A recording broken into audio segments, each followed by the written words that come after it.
Mike here. As some of you probably know, I just put out a video about what doesn't work when it comes to resolving the issue of violence here in our country, specifically gun violence. And specifically what doesn't work is gun control of really any kind. So I got into a spat on Facebook. Now, it was a cordial spat, albeit, with a friend of a friend about what works and what doesn't work when it comes to, in her case, what she's calling gun deaths in our country. And I will fully acknowledge that there is, to some degree, a problem of violence in this country.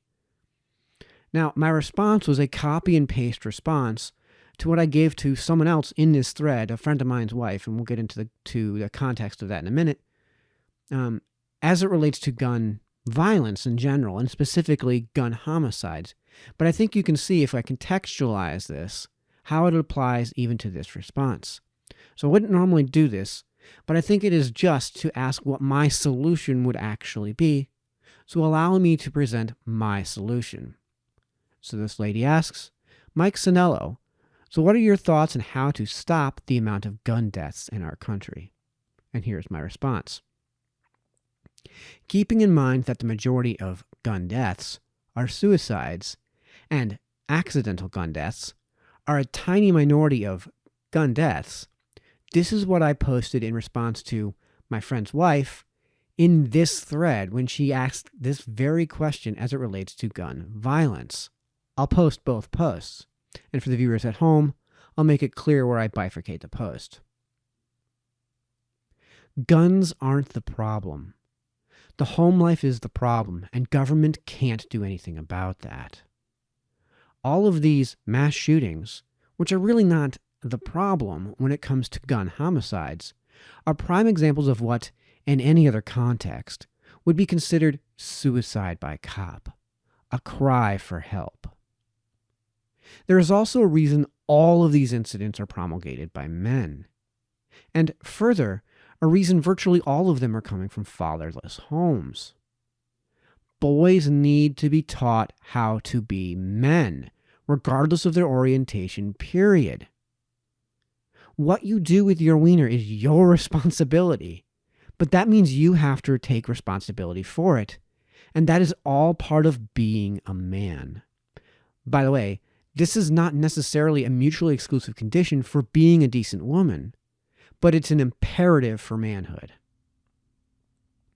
Unfortunately, there is a generation of young men who are on the brink of middle age at their upper extreme, who have been taught that masculinity is inherently toxic and thus evil, who have been taught that they are inherently bad people just for being male, and that there's nothing they can do about that, who are being taught that they need to defy every moral standard for men that has ever existed, to defy every instinct they have to act in a certain manner as evil, who are being taught that the only appropriate goal to strive for is femininity, and that femininity, even at its dictatorial extreme, is outright infallible. That purpose in life, that purpose and meaning in life, beyond a skin-deep, absolute form of hedonism does not exist. And anyone who tries to defy that extreme of nihilism should be cast out of society. They are being spoon-fed at all levels an extreme of philosophy with so narrow an Overton window that their apparent only option toward being accepted in society is to fundamentally reprogram all of their natural instincts and even reasoned behaviors to become a robotic creature that disgusts even themselves, and at such a foundational level that they cannot live with themselves, nor in such a perceived dystopian, acid trip cartoon version of reality that they cannot distinguish from what is not. That, coupled with the mainstreaming of socialism fundamentally founded on the stripping away of the notion of meaning within an individual, and coupled with the overt public glorification and outright encouragement from every level of government of single motherhood, productive lays, and pride and degeneracy, can only lead to a society where young men lose their sense of purpose and lose any hope of growing as adults, self-actualization, into proper, well-suited, productive members of our society. And when men lose their sense of purpose, lose the sense of meaning in life, lose their ability to discern between what is right and appropriate in society from what is not, when men begin to lose their grip on reality at large. And in scale, you wind up with a dangerous combination because men without society, which is what they're being stripped of, are incredibly violent creatures. What makes a man not want to engage in violence is the introduction of culture, bringing a boy from the woods to a man in society. This journey was written about in a nearly literal form over 12 decades ago when Rudyard Kipling wrote The Jungle Book. But we've known this at least since biblical times, as parables about the importance of raising a man from a boy date back to the days of the Spartans at least, though their teachings may have been quite crude. This is why the Boy Scouts were so highly revered as an organization for so long. They existed specifically for the purpose of turning boys into men. Jim Calhoun, who was formerly the head coach of the UConn men's basketball team, and for decades, was famous and highly respected in the ranks of college basketball for not promising his recruits' families that he'd make great basketball players out of their boys or guaranteeing they'd make the NBA. Instead, he only promised he'd make men from boys. Krzyzewski, Knight, and Boeheim have been known to live by this mantra as well, and it's a huge part of why so many of their former players idolize these coaches as father figures, especially considering how many don't have a father in the home. Unfortunately, nothing seems to adequately substitute for having a dad in the home to raise a man from a boy. Single mothers just plainly don't have the impact a dad in the home does on boys, whatever reasons there may be for that. So, and this is addressed to my friend's wife. I'll call her Alexa. So, Alexa, if you've made it this far, there is a solution to all of this violence. Get men in the home and get them to stay there and raise their damned kids. Encourage women to do all those things that do not get you pregnant out of wedlock and to not engage in the one very specific laundry list of instructions to get pregnant. Teach boys that they need to be men and that part of being a man is being a provider, both for yourself and your family, regardless of how good a job other members of your family do at the same, and that you cannot rely on outside sources to take care of you. Teach boys that their natural proclivities, though they ought to be harnessed for productive means, are not toxic for merely existing. Teach boys and girls alike that marriage is a necessity for parenthood, and that girls cannot allow their men to run away at any cost. Stop glorifying single motherhood and accept that it is okay to be critical of women who get pregnant out of wedlock and of mothers who leave their husband for no apparent reason. Teach boys and girls alike that there is more to life than their own short-lived hedonism, and that the road to long-term happiness requires that you find this purpose outside of your own self-interest, and that road will not be easy, which is a good thing.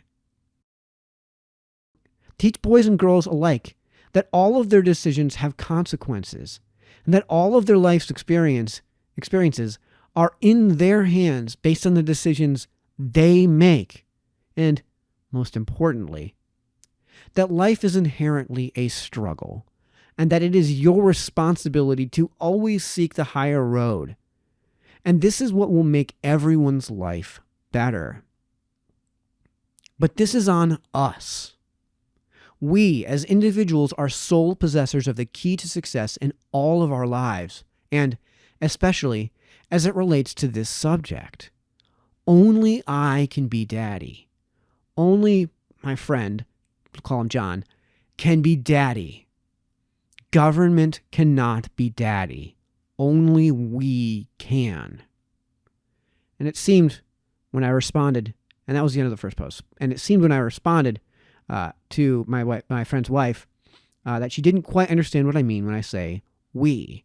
In this case, I'm not referring to we as a society and must thus use the club of government. I'm saying we, as in you, the person I'm talking to, and me. Just the two of us. Just the two of us. We as individuals within the society, what can we do? So to clarify that, I quoted her to start off my second response here. Quote, "So until then, what can we do? Throw our hands up in the air and say, oh well?" End quote. Again, that was me quoting my friend's wife. I think we have a disconnect here. We, when I talk about it, is you and I, not Congress. What can Congress do about our violent inclinations? Nothing. Genuinely nothing. Nothing but get out of the way of us solving our own internal problems. All of the data points to that. All of the countries with those programs that she had mentioned in a previous post that are socialist programs that she really liked were way less violent than the U.S. before they instituted those programs, Japan being the perfect example. Violent tendencies are mitigated at home and nowhere else. So what can we do? Take the first step. You and your husband have kids and are married.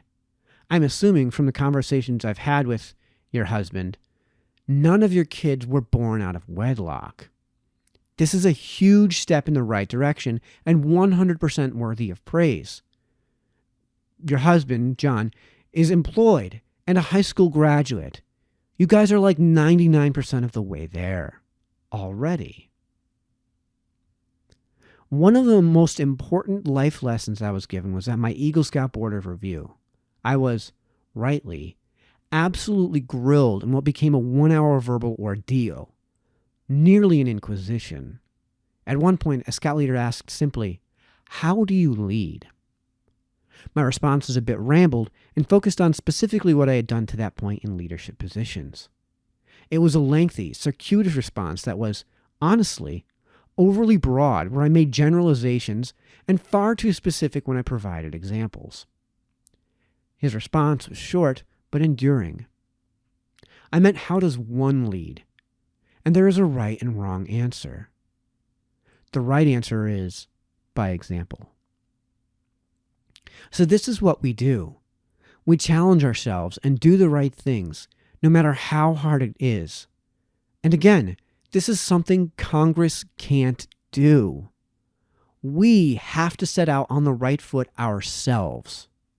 I know it sounds boring, ethereal, and not what you'd expect in a political discussion, but this is the only thing that works. Thanks for staying tuned, everybody. Good night.